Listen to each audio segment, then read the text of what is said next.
Good afternoon, everyone, and welcome to the first Convergence lecture of 2024. We're starting again in a hybrid mode with an invited speaker who came from Brazil and through Germany. It's an honor for us to have you here. So the speaker today is Fabio Alves. He's one of the fantastic minds that work with translation process research. Fabio has a PhD in applied linguistics with a focus on translation process research from Universität Bochum in Germany. He's full professor of translation studies at the Universidade Federal de Minas Gerais in Brazil and a senior research fellow of the Brazilian National Research Council. Fabio has published widely about translation process research and expertise, while in translation in journals such as Target, Meta, Across Languages and Cultures, and Translation and Interpreting, as well as in book series by John Benjamin, Routledge and Springer. He is the co-editor with Alves Jakobsen of the Routledge Handbook of Translation and Cognition, for example. And he serves on the editorial board of Target and Translation, Cognition and Behavior. Fabio, it's a pleasure to have you here. We have more or less 1 hour for Fabio to talk to us about translation and cognition, and then we have more or less 30 minutes for discussion. We will have asked questions that are asked by the audience here in the room and also by people who are at home in the Q&A, and there will be someone moderating the questions from the Q&A. You can ask them already, they will be saved in such a way that we can then select the ones that are relevant for each one of these moments. So, Fabio, thank you very much for being here. The floor is yours. I'm just going to share the screen, your PowerPoint here, and there you are. Okay. Thank you. You have the clicker? Yeah, I have the pointer and then also. So, good afternoon, everyone. So, it's a real pleasure to be here. So, I've heard of the Center of Translation Studies at the University of Surrey for a long time. And so, it's a real pleasure to be able to be here in person. So, thank you very much, Sabine and Felix, for the kind invitation, to all of you for being here today. And as you can see from the title of my presentation, Mapping Translation as a Cognitive from a Relevant Theoretic Perspective, there will be a strong focus on theory, which I will begin with, for the fact that I think experimental research in translation and in interpreting, for that matter, needs to be anchored theoretically somehow.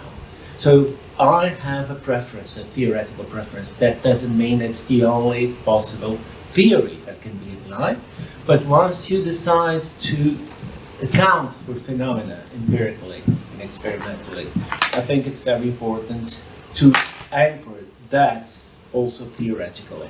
So that's why I'm presenting a kind of mapping between a relevant theoretic account of translation and a look at translation as a cognitive activity from an empirical, experimental perspective. So the lecture is, or the talk is divided into 3 parts.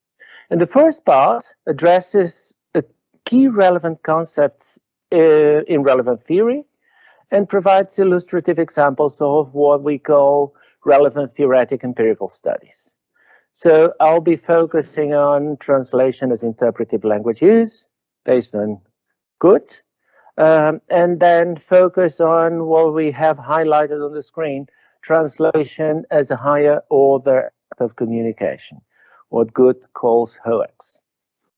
I'll be going very quickly through it, so it's not meant to be a crash course in relevant theory, it's just to give you an idea of how we work along the theoretical framework. Then part 2 will focus on translation as a process from a relevant theoretic perspective. I'll be providing examples of translation process research over a timeline of 20 years. So basically looking at works which first used retrospection and then keylogging and eye tracking to finally come to what will be the focus of this talk, which is locating translation-related activity in the human brain.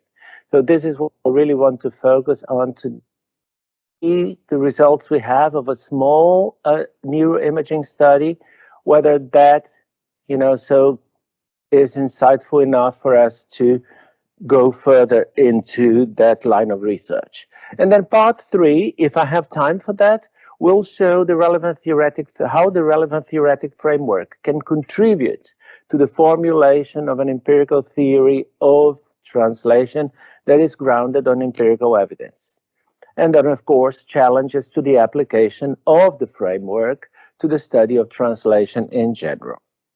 So if we start from the origins of what is the theory that I want to account for, we have to go back to a PhD thesis defended at University College London in 1989, which 2 years later came out as a book, at that time by Blackwell, was edited by St. Jerome in 2000, and then a second edition now by Routledge 2010, I think it's the latest, it's the third edition.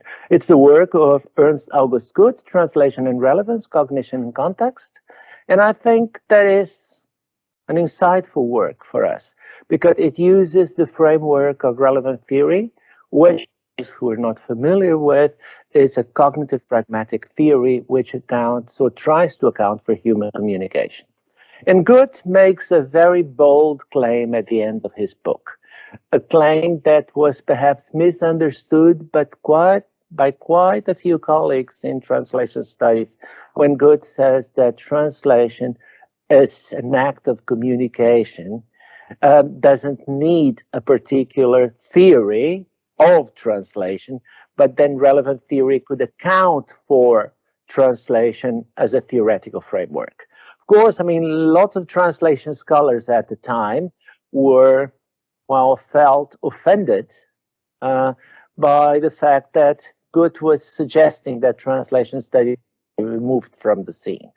I think as time went by, people began to acknowledge what he meant by that. Perhaps, I mean, the formulation per se was a little bit unhappy, but what Gutt was trying to point out, at least in my understanding, is that we have to understand translation as an act of communication, first and foremost. And then we would go into the specificities of it. So that's why I have the PhD thesis on the slide. So just to acknowledge, so where that background comes from. So the part 1 is our relevant theoretic framework, or for a cognitive account of translation. And this is going to be very, very fast. So please bear with me if you don't understand much, because then we can just talk about it during Q&A. But I just want to present some very important aspects of the theory for us to try and what we will discuss in terms of a neuroimaging study of.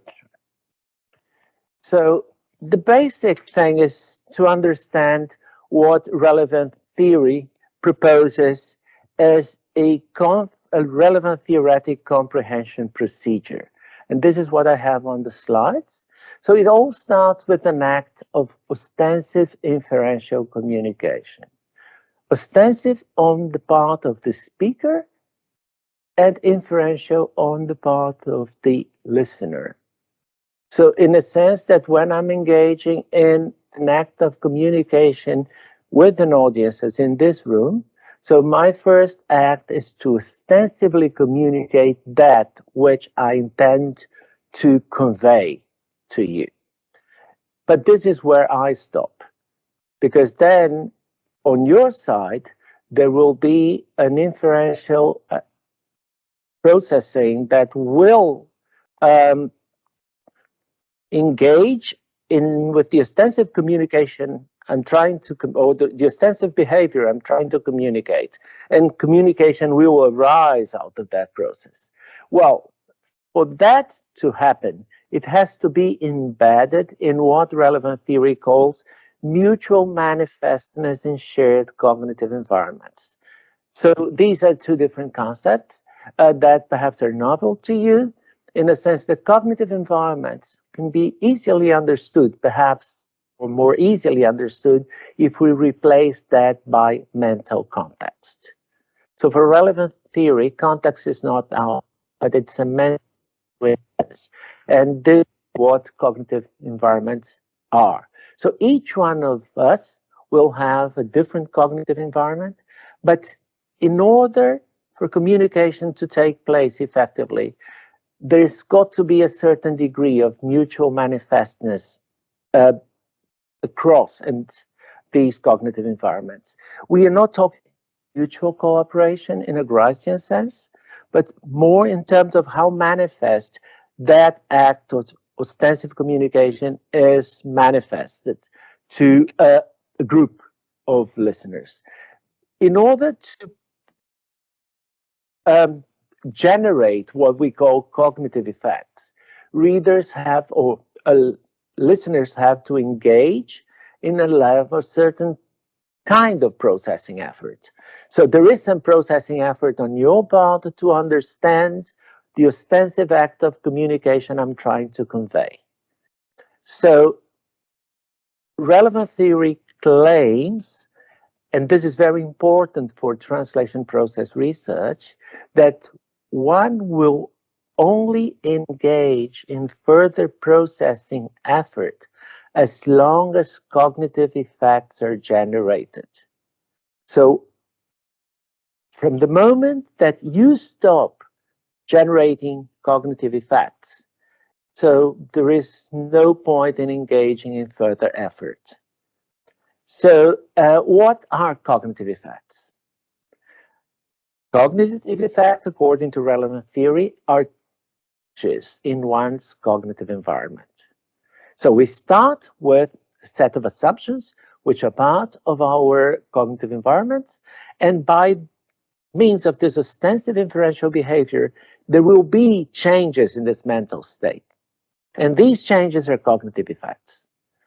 And they arise out of processing effort in inferential terms. So let's just think about it in terms of translation, right? So just go over a little bit. I think this is also important for us to not to go in detail in the picture we have there, but to highlight two aspects in here. So when we have an act of interpretation, this can be considered as a description of a state of affairs or as an interpretation of a state of affairs.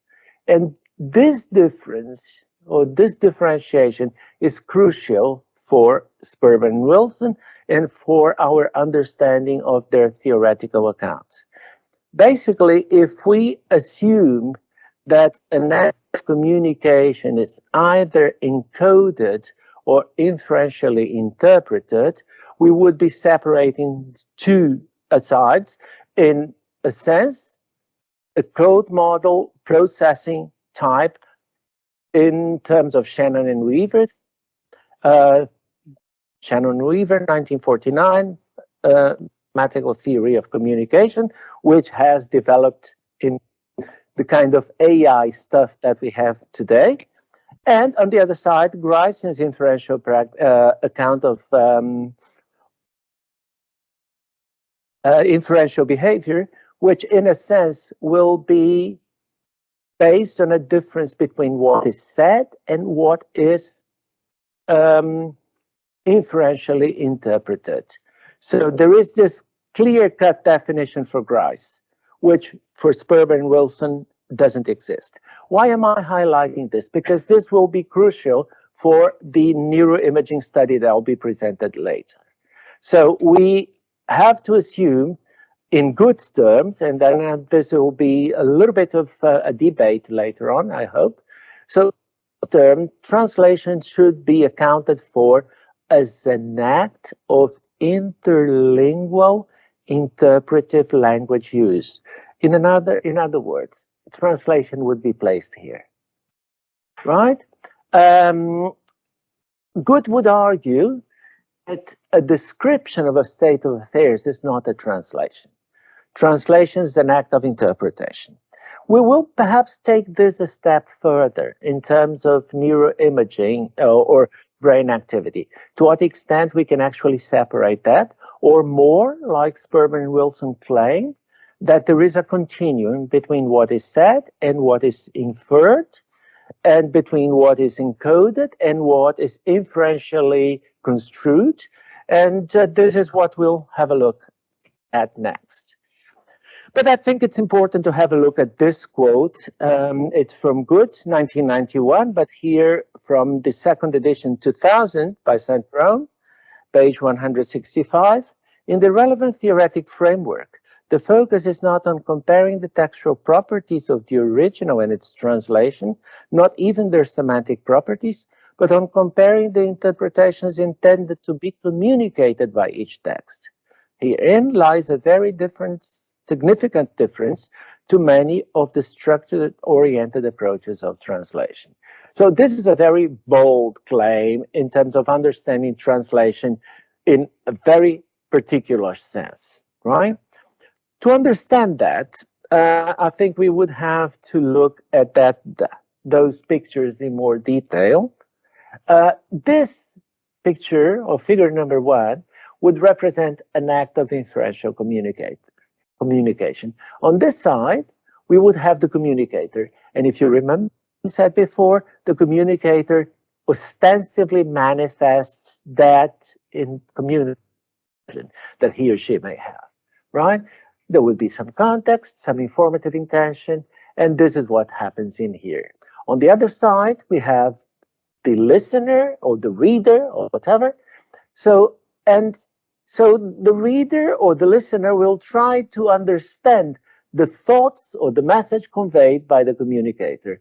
They are all placed in a mutual cognitive environment, which is not exactly mutual because the degree of mutual manifestness depends on who engages in an act of communication.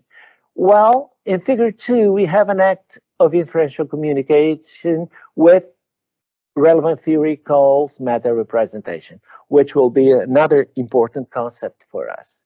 So meta representation is the representation of a representation. And in the relevant theoretic framework, it will be our ability to attribute thoughts to others.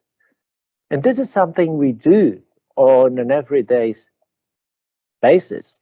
But when we come to try and explain this, so you would see that this in here would be represented in there on a higher order representation. So this leads us to understand what Gutt calls a higher order act of communication. So basically what we would have here is just the same in there, but represented by someone.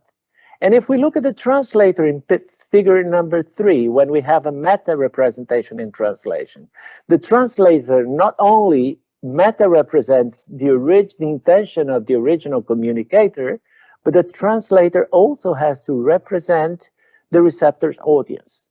And it is within this diagram of mental meta representations that relevant theory or Gutt would anchor translation. So translation is then viewed as a higher order act of communication, an act of communication that is about another lower level act of communication. Any act of ostensive communication necessarily involves two focal elements: the stimulus, which is the perceptual element, an utterance or text in verbal communication, the interpretation, the body of thoughts, which the communicator intends to share with others.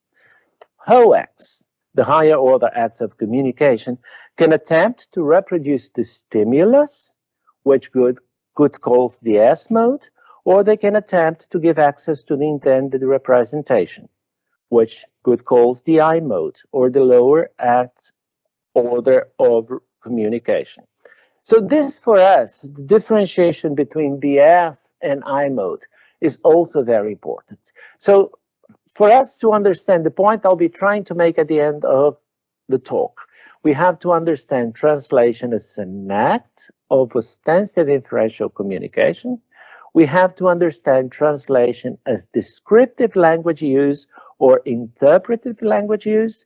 And we have to understand translation as a higher order act of communication, either based on an S mode, which is stimulus oriented, or on an I mode, which is interpretation oriented.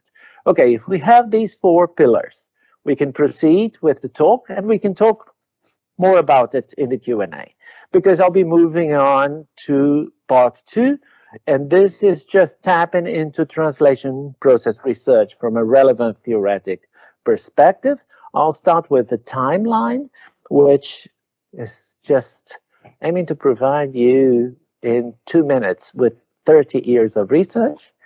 But basically, for us to understand what I mean by questions from the past into the future is what we asked back then in around the 1990s, what we will ask next in the 1920s. So most of you may be familiar, or I hope you're familiar with the fact that around the 1986, I think, this is when we start using verbal reports in empirical research. It comes from the works of Erickson and Simon, so 1984, verbal protocols, and then colleagues from translations thought, oh, that's a cool way of looking at translation data. So let's try and get people to talk about what they do while they translate. And this is how it all started, with kind of a tape recorder at the time, and then people would verbalize while they translate. So what is very interesting at this particular point in time, and verbal reports were practically the only tool available, is just researchers did what they thought was right. But there was not really much convergence among researchers doing what. So sometimes people would ask participants in these experiments to think aloud without doing anything. Sometimes they would ask them to engage in a dialogue with the researcher. Sometimes they would ask participants to think about what they did after they had done that. So there was not much systematicity until around the 1990. Yeah, that was that. So a researcher from, I think it was Westminster College, if I'm not mistaken, Janet Fraser, did a meta-analysis of research which had been produced in the first years of translation process research. And she published a very interesting paper called Translation Process Revisited, by pointing out the need for systematicity, for convergence, for kind of a more robust approach to what was the beginning of this in translation process research. Well, fortunately, around 1999, started changing. I just placed this here in the middle as 2005, the way before, around 1999 or so. So first with keylogging, when we started capturing online data, when people started or typed their translations on the keyboard. And that evolved to a couple of years later to using eye tracking and reaction times.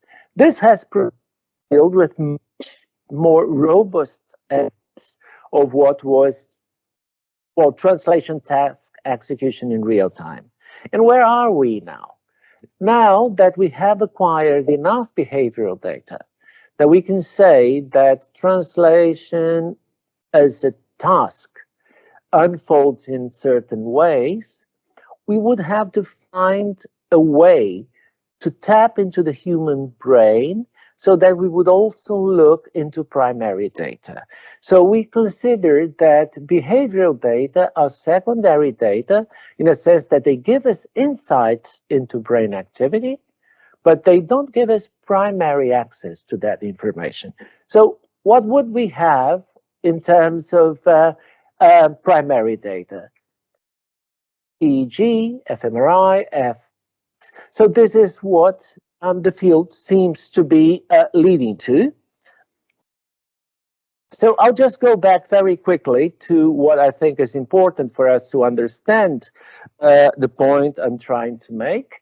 building on my own research, I started way back in 1995 in my PhD in Germany by designing a model of the translation process, which was grounded in relevant theory. And the idea was to understand differences between what my supervisor back then called the ad hoc block and the rest block.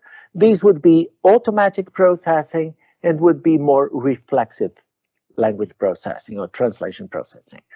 There were no other explanations of automaticity or reflexive behavior rather than that they were those types of behavior. So what I did back then was try to ground that into interlingual and descriptive language use and interlingual interpretive language use, trying to see automatic processing more aligned with descriptive language use and interpretive processes more aligned with interlingual interpretive language use.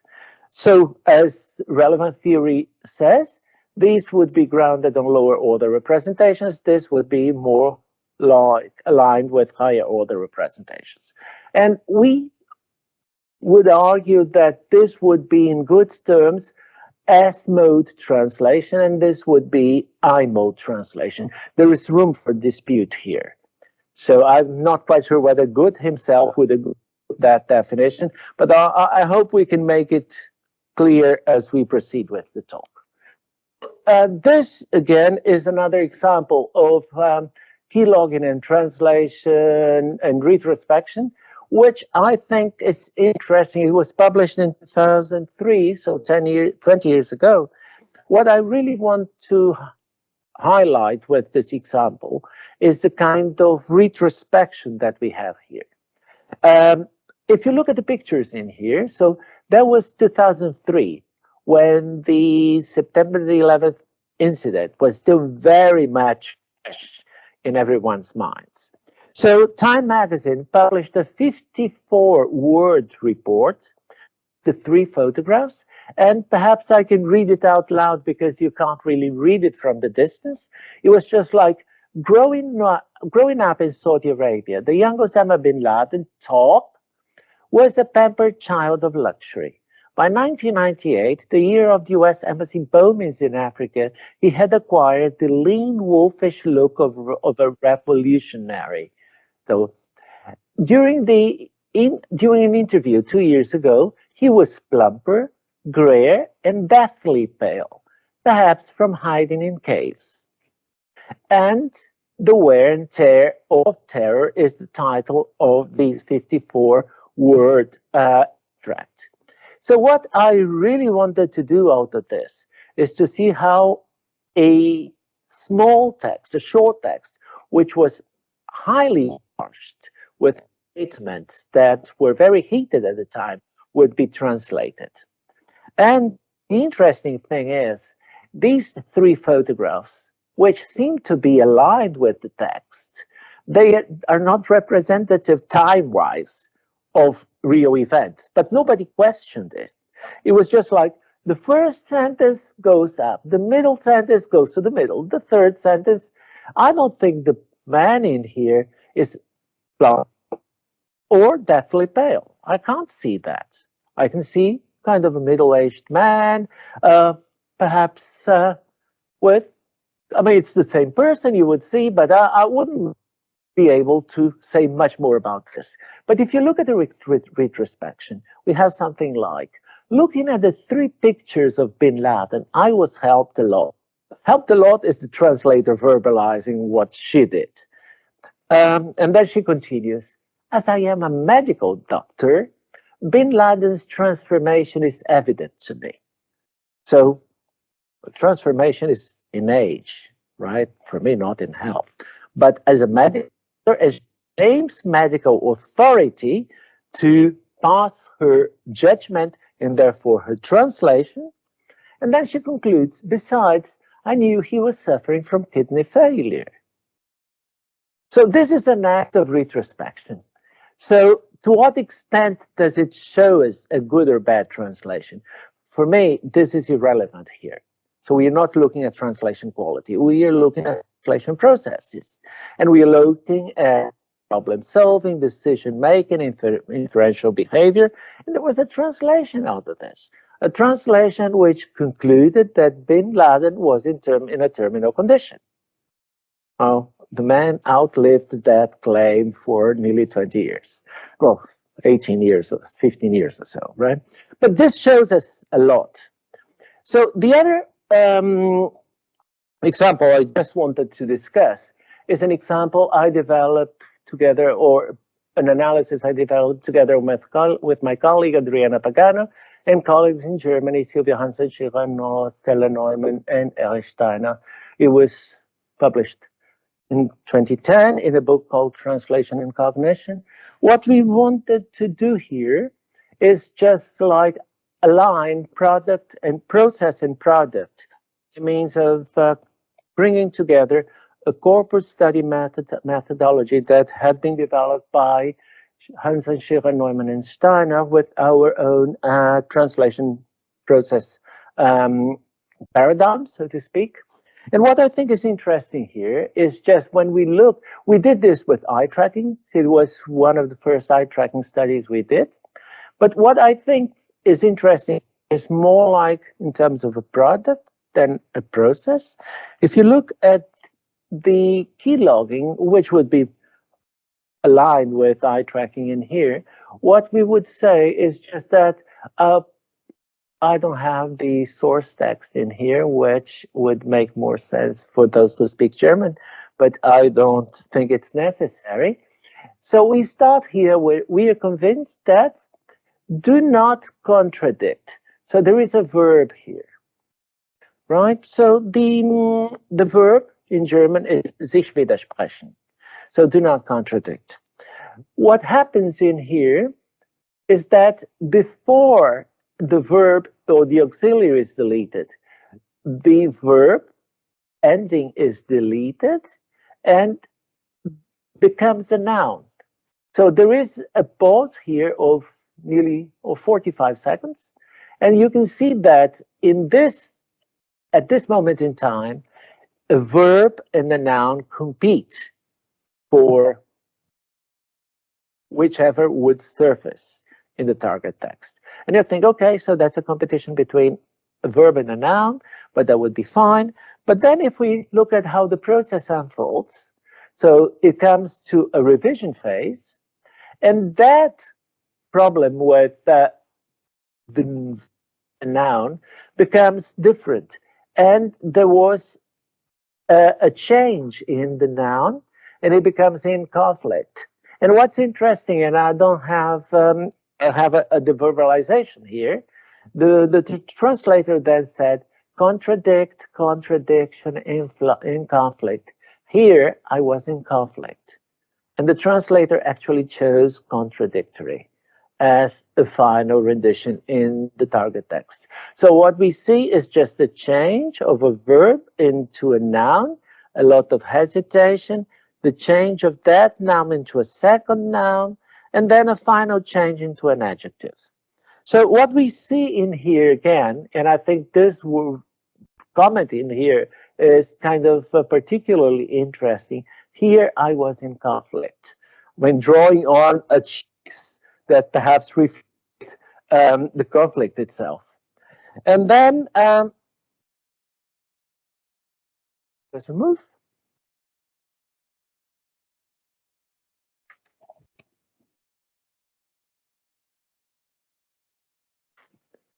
So perhaps you can help me.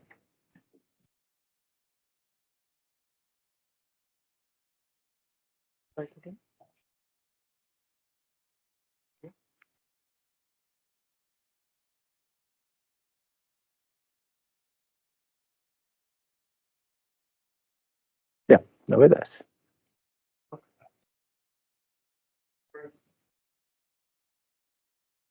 Okay. So then done into something larger.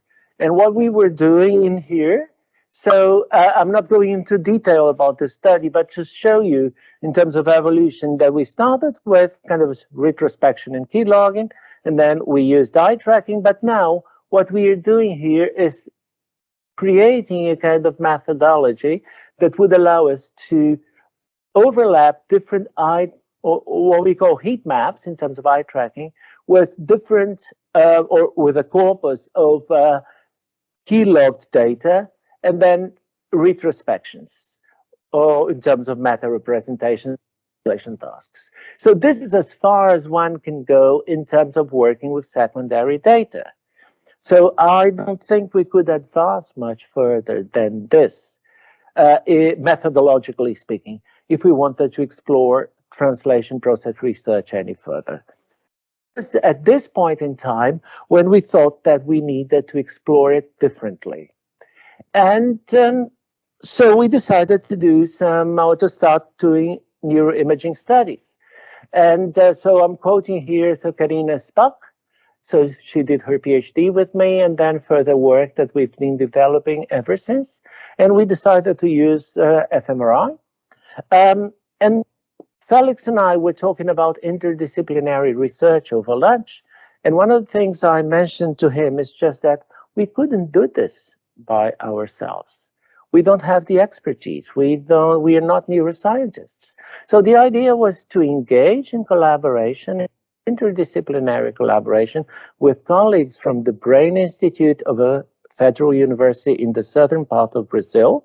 So this is our colleague Augusto Bolfeitz, who works with fMRI and has an interest in translation.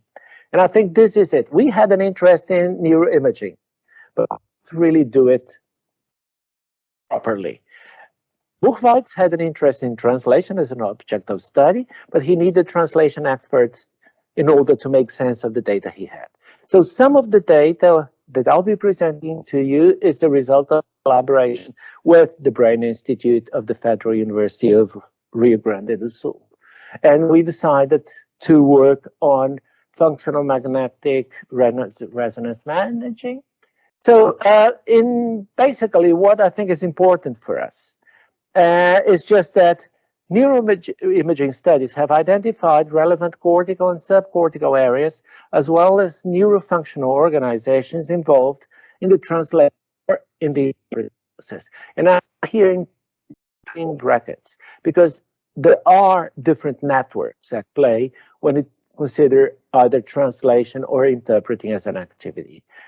There may be overlaps, but there are striking differences as well. So we are more interested in translation, but there will be points when interpreting will also overlap with our interests.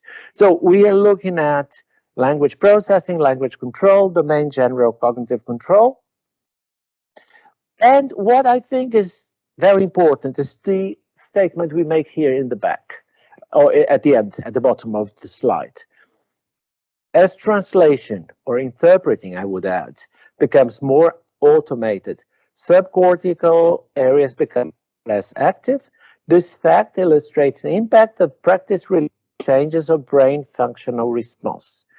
Our assumption was just that with more experience in translation, translation would show less activation of subcortical areas and more activation of cortical areas, which are more responsible, we would say, for higher order language processing in terms of inferential behavior, also in theory. So what we did, and then here you can have just an illustrative example. So we had inside the scanner. So, but we also tried to get eye tracking data not from them, but have a parallel study with secondary data to see whether both studies would run similarly. We worked under the same paradigm of looking at translation as meta representation, or an activity which would involve meta representation, and we assumed that there would be a difference between this processing an act descriptively and processing an act of communication interpretively. So descriptive language use and interpretive language use. How did we do that? Basically, and that this is important for us to understand the experiments. So we decided the research material was based on relevance theory and the difference between direct and indirect replies. So a statement like "this is a chair" for relevant theory is a descriptive act of communication. A statement like "I think this is a chair" would be interpretive language use. So we assumed that we could recreate that difference by creating sets of dialogues which would either lead to descriptive language use or interpretive language use. And since our participants couldn't type in the scanners, so they had to think their translations. So we would look at brain activation by mental translations and by not actually typing actions. So this is a limitation that we have to acknowledge, but until now, we don't know how different that could have been. But let's just have a look at these two texts. O and Charles are talking about a hands-on course covering basic painting techniques. So they have two techniques, right? So, or the first one goes like, how hard is it to do acrylic painting? And Charles says, because it dries fast, it demands good painting skills. And how about oil painting? And Charles answers, I think oil painting is very difficult. So we're assuming that this is descriptive language use. Whereas in the second scenario, although oil painting is a little bit more difficult, O has chosen to work with it. It is the last lesson, and students have to exhibit their paintings. During the exhibition, O is talking to Charles. And then O says, despite all the mistakes, I'm proud of my work. And Charles says, yes, we have learned good techniques. And O asks, did you like my painting? And then Charles replies, I think oil painting is very difficult. So we are assuming that there is a difference in the interpretations, or in the question is, how do you translate A and B, or 1 and 2, right? Or even if you translate them exactly the same, would different areas be activated in the brain? Areas responsible for descriptive language use and areas responsible for interpretive language use? Well, so in this material, we created 16 critical utterances based on previous studies, that's Bashnikova and Holgrace. And so we replicated those 16 critical utterances, which would be similar to these ones in here, right? So they were preceded by two different types of context, resulting in 32 experimental items. 16 were kind of descriptive oriented, and 16 items were interpretive oriented. But they were controlled for length of the scenario in words, lexical frequency of content words, impact of direct semantic priming from the context in dialogues, register features. So they were very similar. There was just one critical item that was the final answer. And we wanted to see whether in the two sentences. So participants. So participants were divided into 8 groups, 8 participants with less translation experience and 8 participants with more experience in translation. We're going to report on data from translators with more experience in this talk. So they were 8 professional translators, 2 males, 6 females. All of them were native speakers of Brazilian Portuguese, an average age of 44.75 years, 16 years of translation experience or more. So they were professionals with a translation experience. They had normal to correct to normal vision and no history of neurological disorders. Before taking them into the scanner, so we had a mock session with them. There was a mock scanner in the lab because acquiring neuroimaging data is very expensive. And we couldn't run the risk that one of the subjects, or more than one, would simply interrupt and go out in the middle of the experiment. So the mock scanner produces the same noise and the level of discomfort, one must say, that you would be subject to during the experiment. And then, so some of our participants, or participants to be declined to go any further and didn't go into the scanner. So it was not very easy to acquire subjects either. So there were two drawbacks to this type of research. First, the cost. And we were fortunate to find funding to cover the costs. But we only acquired text or data from 16 participants. And then the difficulties of getting participants that would agree to go into the scanner and would match the requirements we had. So we are aware of the fact that we only have 16 participants, we're only reporting on 8 participants with professional experience or more translation experience. And this is perhaps, food for thought for further experiments. But we have first results from behavioral data acquisition.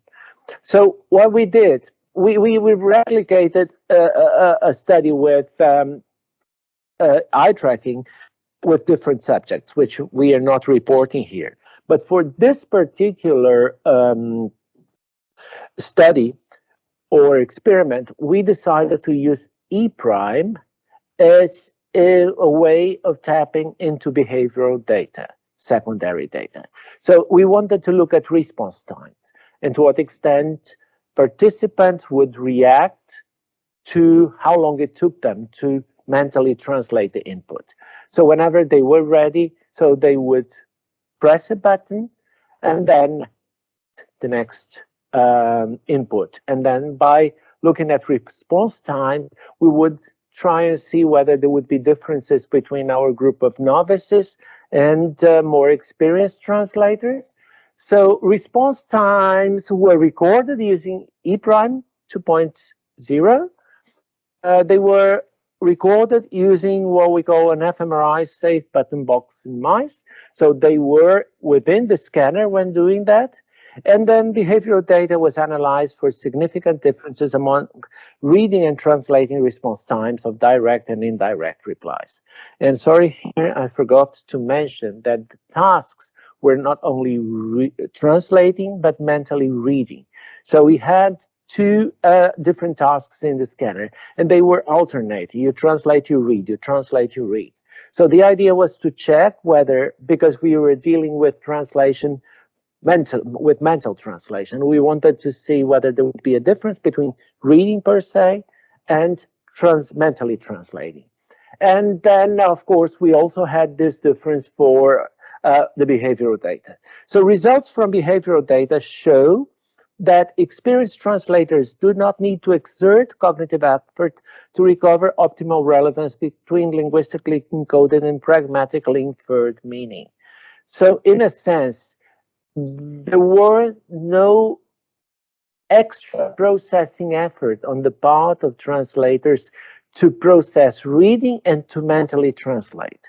For the less experienced translators, there was a difference between either reading or in terms of response times, not in terms of brain activation, reading or translating. And then if we go further, and I don't have much time, so I won't just explore that in detail, but this is just the patterns for fMRI data acquisition and analysis. So that's the material we used, and so the techniques we used, as I said, we counted on the help of colleagues from the Brain Institute at in southern Brazilian to do the analysis for us. And I think this is what I want to explore in the next 10 minutes or so, assessing translation in the brain. So as you will see here, these are pictures out of the fMRI, cluster of activations. These are for all reading tasks. activation clusters that we can see here. So, and we can see that bilingual reading comprehension for experienced translators involves a network that is often linked to complex social cognitive processes. And here we have a series of descriptions of how or what this network comprises. The left inferior frontal gyrus, IFG, for semantic retrieval, unification, action. The right IFG for semantic selection of inferential information. The left MTG, the middle temporal gyrus, implicating semantic integration, the SMA, the putamen. So this indicates a network that employs regions associated with working memory, target language selection, inhibitory control, and lexical comprehension between languages. Here we have clusters of activations for the translation tasks, right? And they are different. As far as translation processing is concerned, a main effect of all translation tasks versus baseline was observed in cortical and subcortical areas. Again, the left IFG, the bilateral SMA, the left IPL, the left globus pallidus. This indicates that the left IFG, the inferior frontal gyrus, assists in the retrieval and maintenance of semantic information, while the bilateral SMA is responsible for planning the input to be produced in other languages. Here we have a contrast between reading and translation. And of course, I mean, this is just an illustration of the 8 participants put together. So we are just providing here representations of what we would consider a sum of the participants. So the analysis of the effect of the task, all translation dialogues versus all reading dialogues, showed decreased activation in the right inferior frontal gyrus, an area responsible for contextual integration of meaning at social and discursive levels, the right SPL involved in the representation of visual images and in the recovery of autobiographical memories, and the decreased activation in the right hemisphere is consistent with the hypothesis that translation processing is almost exclusively linked to the left side of the brain. And finally, so when we look at the clusters of activation for direct replies, remember we looked at descriptive language use that would be related to the direct replies, and interpretive language use related to the indirect replies. So regarding the processing of direct items, activation was found in the left IFG, the left SMA, the bilateral caudate nucleus, so related to brain areas generally associated with language processing, language monitoring and control, and the inferior anterior IPL, responsible for implicated in attentional processing. So this indicates that translation was processed descriptively as a recruitment of left lateralized language processing area, suggesting that items were processed by decoding logical forms enriched by encyclopedic information. Finally, when we look at our data for indirect replies, so the network is bigger. As you can see, if we compare this and that, so there are more patterns of activations which are related mostly to cortical areas and not to subcortical areas. So regarding the processing of indirect items, activation was found in the left putamen, the left SMA, areas related to language monitoring and control, the right IFG for contextual integration of meanings and selection of inferential information, the right hippocampus, the angular gyrus, the posterior IPL, the left precuneus. And this indicates the recruitment of the right hemisphere in language comprehension tasks that reveals high-level cognitive processing similar to that seen in tasks involving conversational implicatures or semantically ambiguous sentences. So our results represent an initial attempt to investigate how high-level cognitive processes support social cognition in translation. The results seem to confirm claims that translation is a complex cognitive behavior that engages brain regions associated with language processing, language production, working memory, attention, rapid decision-making, and language monitoring and control. Contrasting descriptive and interpretive replies or translation processing patterns has shown that processing of descriptive language input engages different brain areas than processing interpretive language input. So our findings seem to support the assumption that translation is a dynamic process in which context along with lines play an important role in determining whether translations will be processed descriptively or interpretively.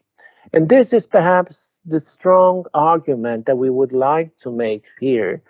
So our alternation of direct and indirect replies seemed to activate different brain areas, which were responsible for let's say, more automatic processes and more reflexive processes, somehow contradicting one of Gutt's assumptions that translation is a case of interlingual interpretive language use only. So the results point out that, and this is part of the relevant theoretic framework, so that there is a continuum between what is said and what is implicated, what is descriptively used and what is interpretively used. And depending on the input processes, brain activation would be more descriptively oriented or more interpretively oriented, but they would be translations per se. So translation as a brain-related activity would involve activations of both areas, right? And then we would move to our final step. It's just the last 5 minutes of the talk, and we would try to use these thoughts and insights towards the formulation of an empirical theory of translation. So this builds on work I did with my colleague Alves Jakobsen, emeritus professor from the Copenhagen Business School. So in the Routledge Handbook of Translation and Cognition, and we finished the handbook with the last chapter, chapter 30, in which we developed an account of what we call an SDE approach to translation and cognition. So, and we would like to look at that from as tenets of cognitive translation studies. And then there is a quote in here, which I think is important. Regardless of priority, there is no escape from the inseparableness of meaning, language, and cognition. So we would be dealing with meaningless rule, language use, and cognitive processing all the time. So when we do brain activation studies, so we are not saying that this is the only thing that matters. We're only saying that we are focusing on a particular type of process, or to look at one of the angles of the inseparableness of meaning, language, and cognition. Another aspect that we would like to highlight is the relationship between cognition, context, technology, multimodality, and interactions. So more and more, there is no escape from the fact that translation has gone multimodal altogether. I mean, you may still get the odd translator these days sitting with pen and paper and a dictionary on the side and working diligently on kind of a prime translation, aiming at perfection, but more and more, so this is what we have in the translation scenario these days. And then what we are proposing is that we have to integrate that in a sense that we will bring these related factors into what we call an STE approach to translation as a cognitive activity, looking at situated, distributed, and extended factors. The distributed approach can add a systemic view of interconnectedness at different levels. The situated approach brings specific context and social factors into focus. And finally, the extended approach accounts for the intricate and complex affordances in the relationship of human beings with physical, virtual, and digital artifacts. So then you may ask, what is the relationship with all that, with what I said before? And then I would like just to suggest this, not as an explanation, but as a slide, as food for thought for our discussion. So remember that we start with that idea between automaticity and reflexive behavior. There was Frank Koenig's model from 1987. And then we had my model and Gutt's models, just like interlingual descriptive language use and interlingual interpretive language use. And so lower and higher order representations, the S mode and the I mode. So I think when we look at that at this point of the talk, so we can integrate that with this type of view of translation, right? So we are not just looking at translation as something in the mind or in the behavior, but situated in what we call, or placed in this STE approach. So finally, and that's going to be 60 minutes or 62 minutes. So we have some challenges and contributions of a relevant theoretic account for an empirical theory of translation. So these are the closing remarks. A relevant theoretic account assumes that, cognitively speaking, translation is a case of interlingual interpretive language use. Basically, but not only. Then there is a question. However, can translation also be a case of interlingual descriptive language use? So this is a question that we are asking with respect to Gutt's definition and to what we see when we look at brain activation patterns. Wouldn't it be perhaps a time to reconsider some of the formulations and ground them in the relevant theoretic account of descriptive and interpretive language use, considering descriptive language use or automaticity more, in a sense, part of the translation client, right? So HOAX can account for translations in S mode and I mode. Experimental pragmatics has the potential to test some relevant theoretic assumptions that may be able to account for the product-process interface in translation in terms of larger data sets. So we acknowledge the fact that our data is very limited, particularly with respect to neuroimaging studies, and then there should be further explorations. And the confirmation of the relevant theoretic assumptions experimentally can provide meaningful insights for the development of an empirical theory of translation. So I'm not advocating here the relevant theory is in a position to account for translation task execution or translation per se. I'm only stating that the relevant theoretic framework can illuminate aspects of translation as a cognitive activity. There may be other theories that can also play a role in that, but going back to what I said in the very beginning of the talk, without the theoretical framework, our explanatory power is reduced. I mean, one of the criticisms I have against empirical studies and criticisms against my own work to a certain extent is the lack of a theoretical framework that grounds them. And this is what we see in quite a few papers, that there is very robust statistical analysis.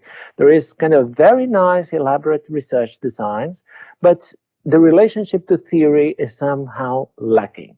So this is also a kind of a plea for the community on the whole to think that a theoretical framework should be an integral part of our research programs, regardless of what the theory may be. Well, with those final words, I thank you very much for your attention, and I'm looking forward to the Q&A.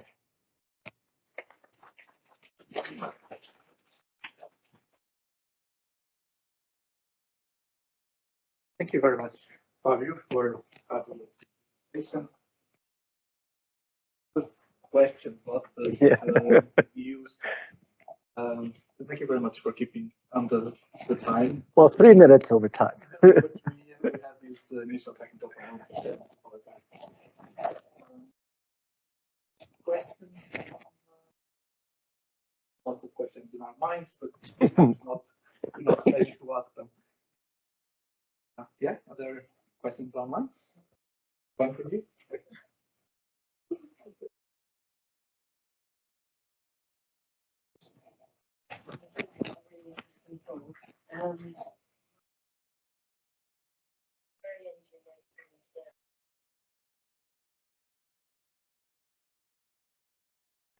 Is to larger scale studies. Are you planning to do any further studies after this? Yeah. So first, we want to thank you very much for your question. First, we want to explore the data set we have to the fullest. So we're still analyzing data from only 16 translators, and we haven't finished that. And adding to my answer to your question, I would like to recall an observation made by a colleague from Dublin City University, Sharon O'Brien, a long time ago when I visited her. And we were just chatting about human-computer interaction. He said, well, Fabio, you see, look across the window. So that window is where the head of the computer science department sits. Not on the window, but inside the room. And then she said, well, I thought I would take a brave step or bold step. And I phoned him and I said, hey, listen, I've been doing some human-computer interaction studies with eye tracking and so behavioral response times, and perhaps we could engage in a dialogue. And then he said to her, well, send me your data. And she sent him her data, which consisted of a study with 6 participants, not 16, 6. And then I think a couple of days later, he replies and says, there must have been a mistake because I only got data from 6 participants. I said, well, this is what I had for my PhD. And then he said, well, there's nothing I can do with it. And then she replied, and I really liked her reply, what seems little to you is a lot to me. And well, going back then to this was kind of an illustration, but I think we have to accept certain limitations. The first limitation is funding. So an fMRI study with 100 participants is out the scope, at least, of the financial or the funding I can get. Perhaps in other areas that would be possible, and then it's a question of engaging in interdisciplinary collaboration where funding perhaps would be more easily obtained. But second, I think that is looking at the data we have per se and how that data speaks to us, right? I think once we exhaust that, so we will then make another step if we can. So can't really promise much. Or someone else could, right?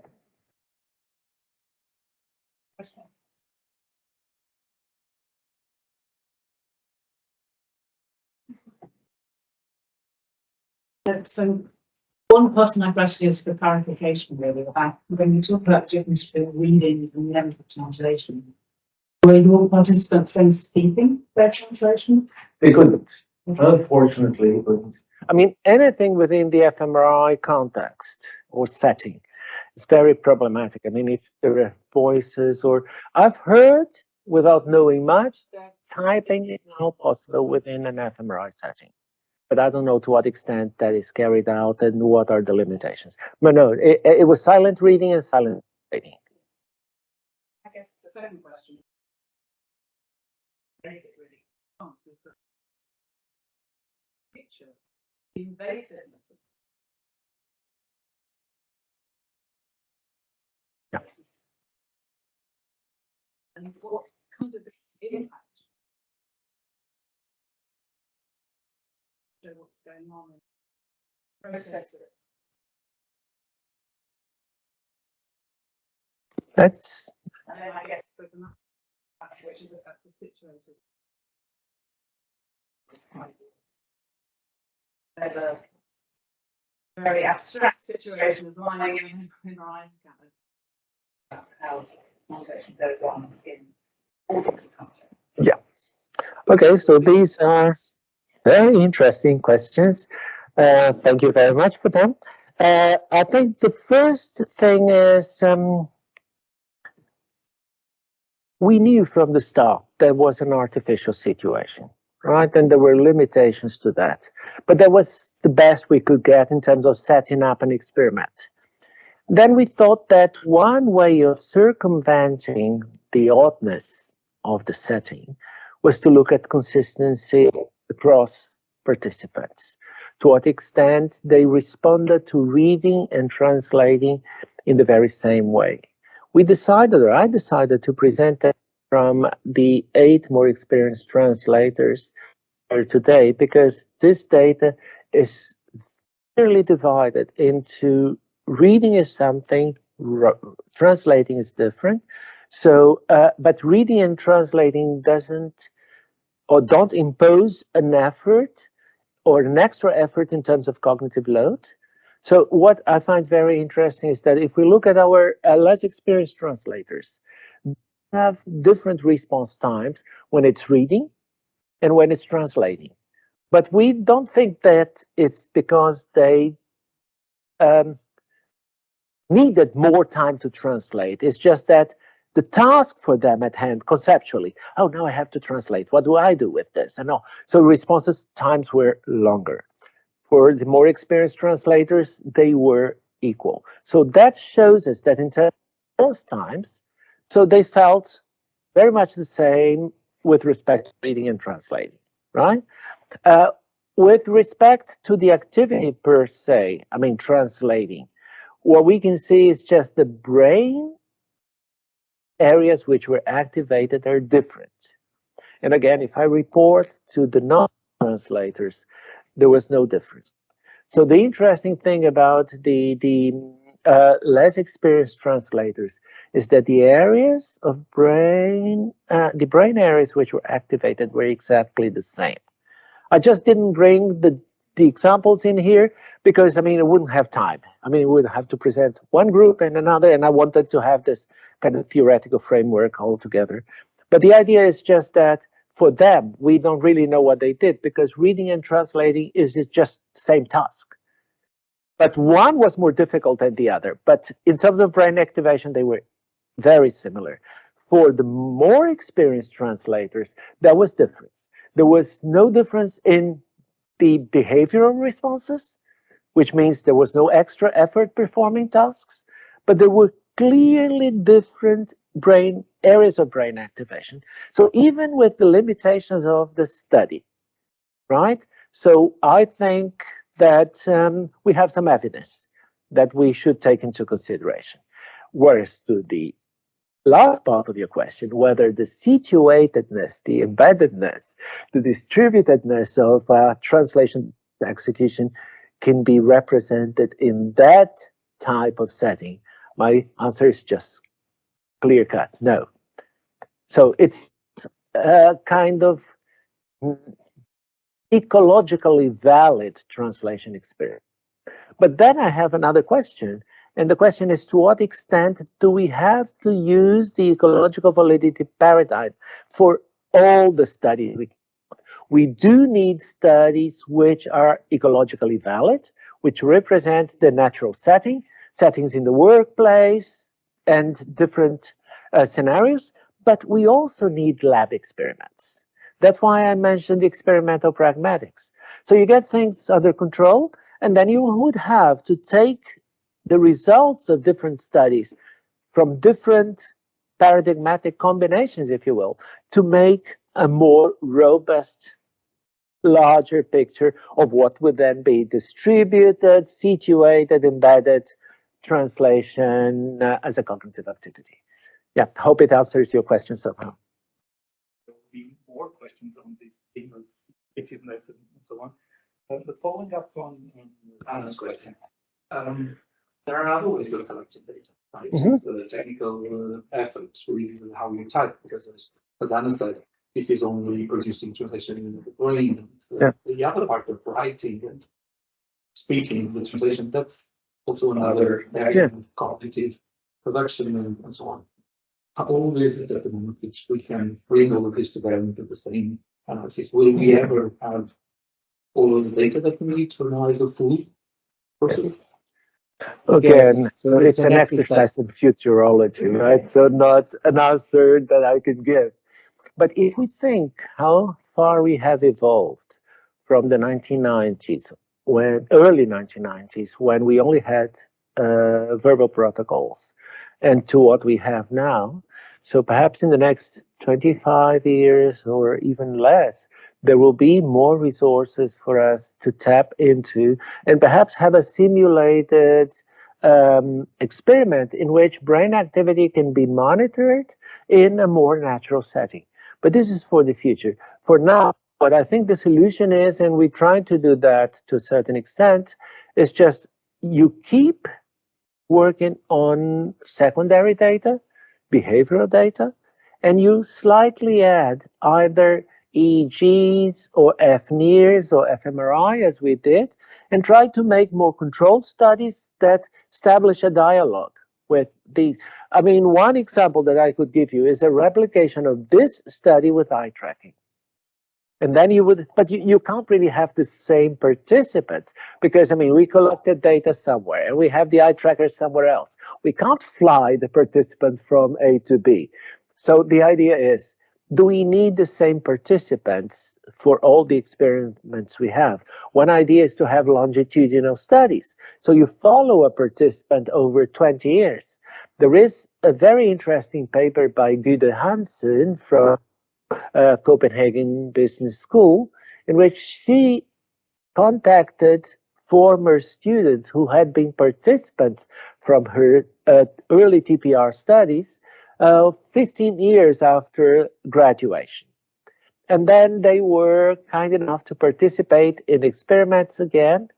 These people had become professional translators, and they worked in very systematic routines, translating the same type of texts.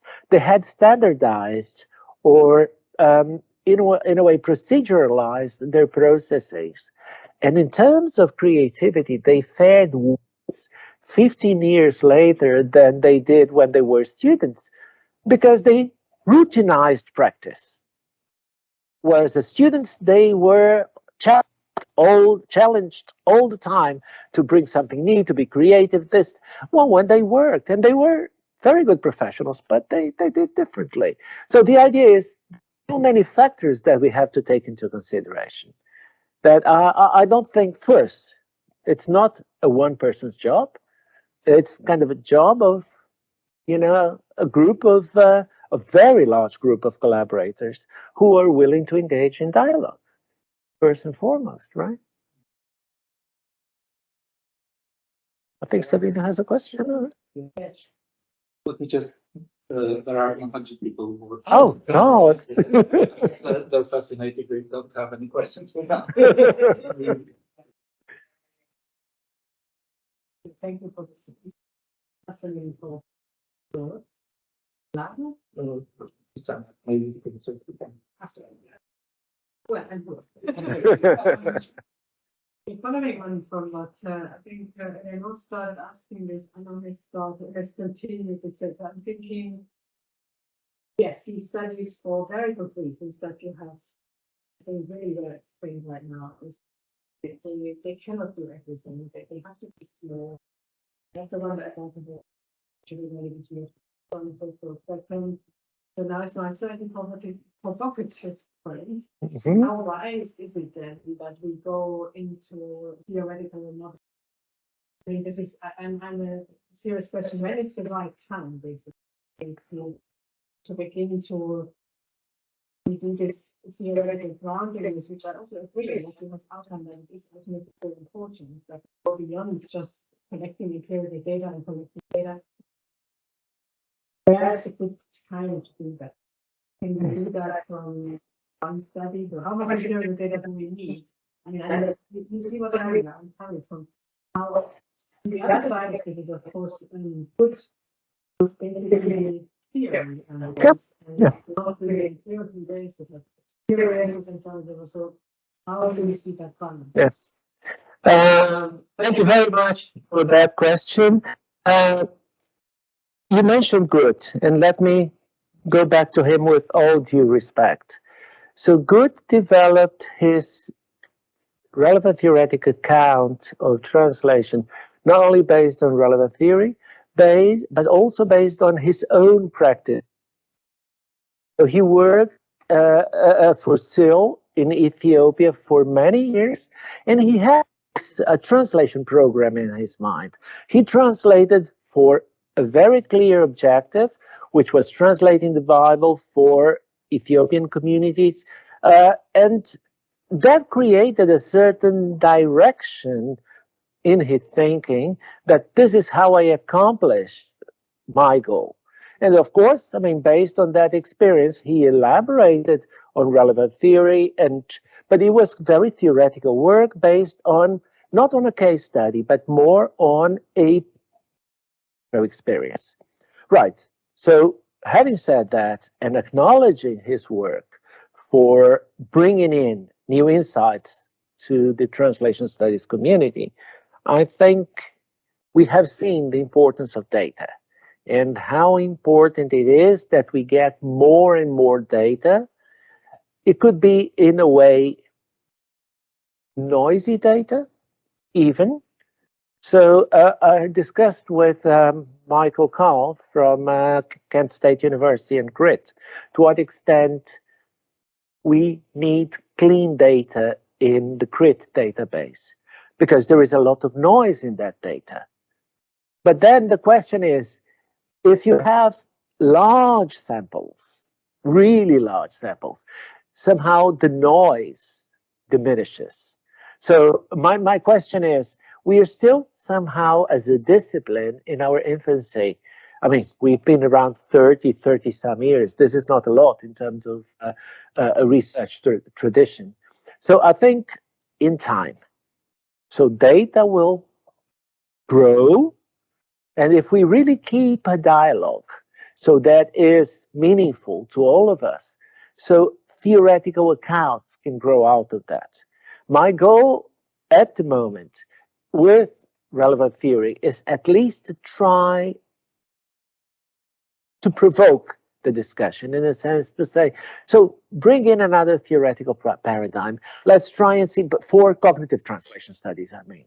I know colleagues who are working on cognitive linguistics, using cognitive linguistics to account for the same phenomena that I showed here somehow.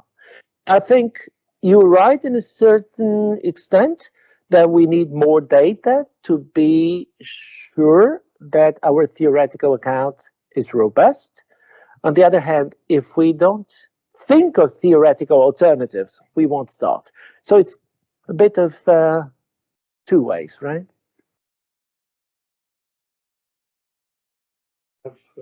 Another question more less provocative as well. Okay.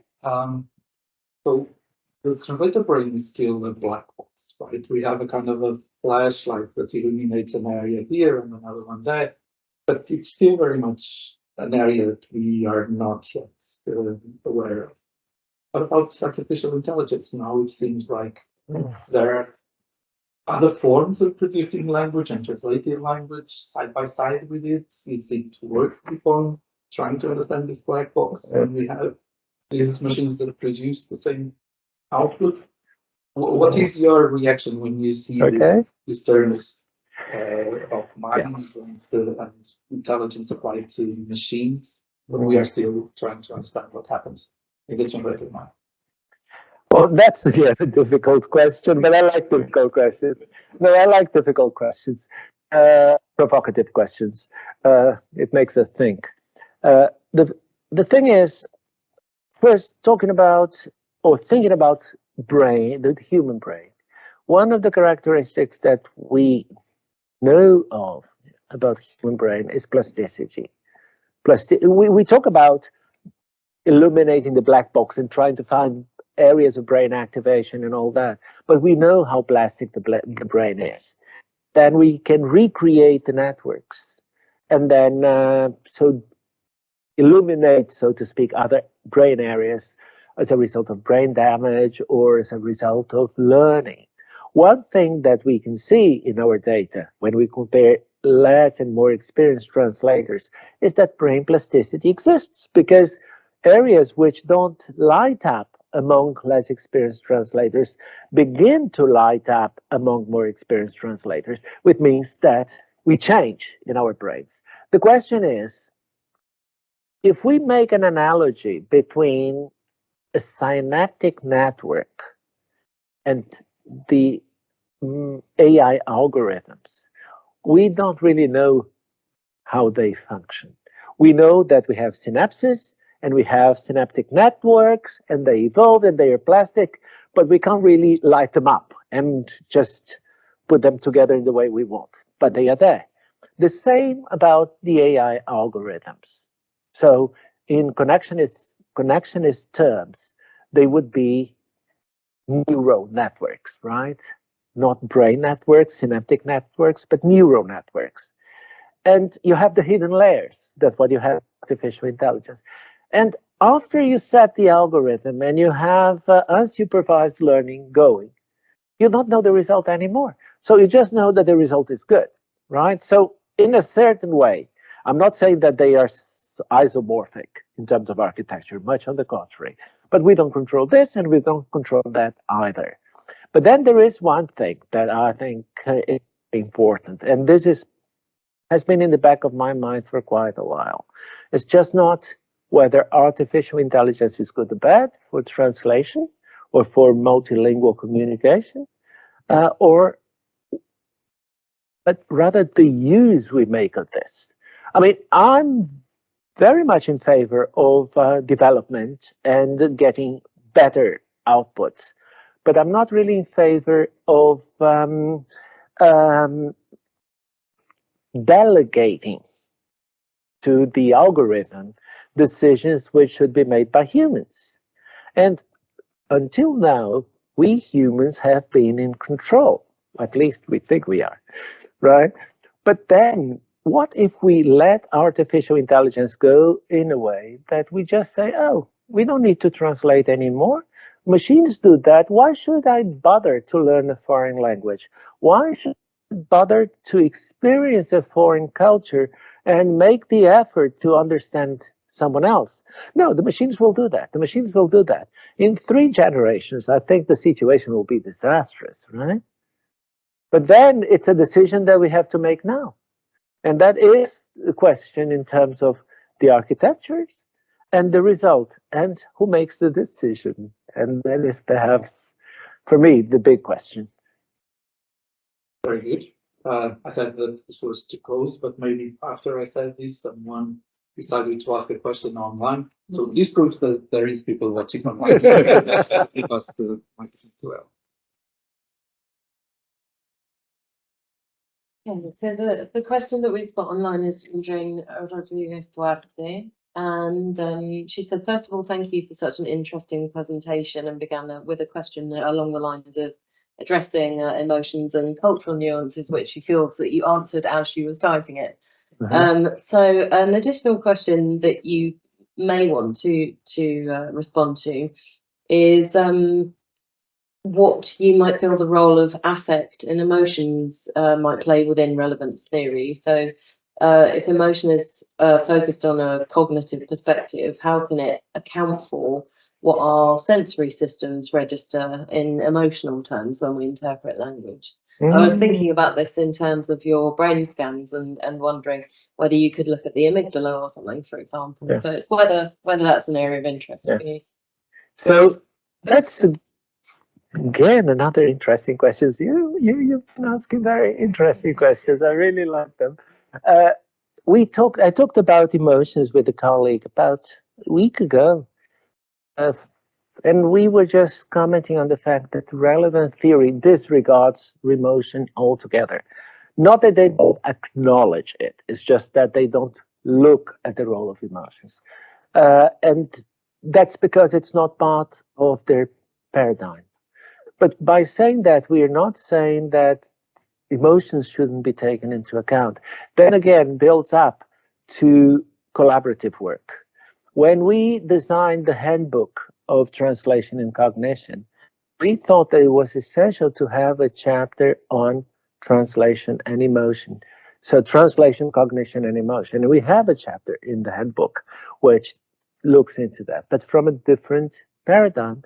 So looking at the amygdalas in terms of brain activation would be interesting, but that would have to be part of the design somehow, and the input have to be controlled for that, right?